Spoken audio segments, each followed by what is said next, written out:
Sobat WK, kembali lagi bersama saya Adinda, jurnalis magang Warta Kota. Saat ini saya sedang berada di kawasan Kota Tua, tepatnya di Kota Jakarta Barat.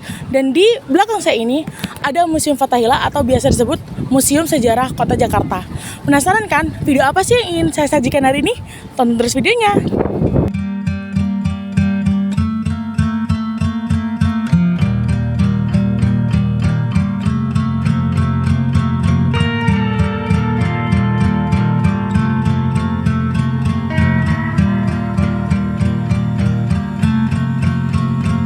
Baik, nama saya Pak Suparta. Saya sebagai tim pemandu di Museum Sejarah Jakarta atau Museum Fathahillah. Baik, kalau kita cerita museum, artinya kita cerita sejarah gedungnya sebelum menjadi museum gitu ya. Gedung ini atau bangunan ini, peletakan batu pertamanya di tanggal 25 Januari 1707.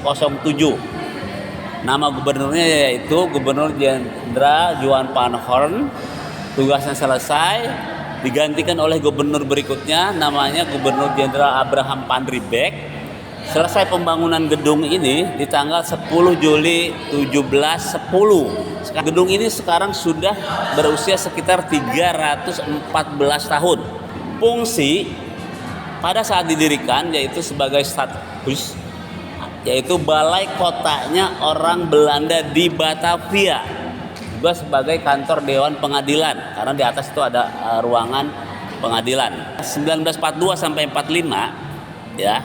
Gedung ini dipakai oleh tentara Dai Nippon Jepang sebagai markas logistik atau perbekalan.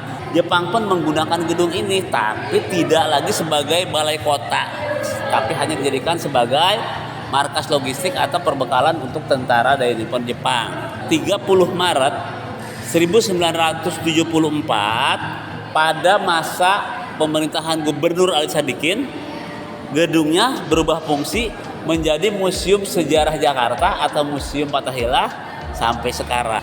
Adapun beberapa koleksi yang ada di museum ini awalnya ada juga dari Museum Batavia Lama yang sekarang jadi Museum Wayang. Ada juga sebagian yang dari Museum Nasional atau Museum Gajah. Contoh misalkan ada lemari besar, itu dulu awalnya di sana. Ada juga mimbar masjid, dulunya juga dari Museum Nasional. Karena memang secara peruntukan lebih pas di museum ini karena cocok sesuai dengan sejarah Kota Jakarta. Akhirnya dihibahkan dan sekarang menjadi bagian dari koleksi Museum Sejarah Jakarta. Lukisannya bikin sendiri. Di sini disebutkan Bapak Mural Haryadi. Situ bisa dilihat ya. Mural Haryadi, beliau adalah pelukisnya. Di sini bisa dilihat lukisan ini tahun 1975. Jadi kalau lukisan ini sebenarnya lebih ke setelah kemerdekaan. Jadi secara hubungannya tuh tidak terlalu berhubungan langsung dengan gedung itu karena cerita lukisan ini dibuat setelah menjadi museum. Jadi penjara bawah tanah itu adalah bukan orang yang sudah mendapat vonis hukuman dari pengadilan. Tok 5 tahun, tok 7 tahun, bukan. Mereka adalah orang yang sedang menunggu untuk dipanggil di ruang pengadilan. Jadi kayak semacam tempat transit baru nanti dipanggil.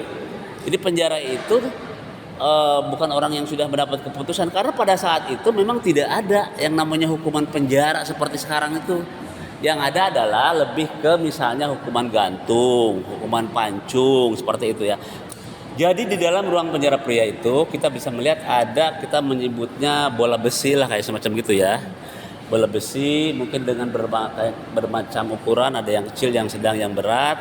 Nah, bola besi itu kenapa ukurannya berbeda? Karena gini, ukuran batu menentukan tingkat kesalahannya, ya kan? Berarti semakin besar kesalahannya, semakin besar batu yang diikatkan di kaki para tahanan. Satu ruangan itu mau pilih ruangan yang manapun, ya dalamnya begitu itu, gitu. Ya sama. Terima kasih atas kunjungannya ya. Terima kasih. Nah, jadi gitu Sobat WK, perjalanan saya di Museum Sejarah Kota Jakarta. Nantikan video-video saya selanjutnya dan sampai jumpa.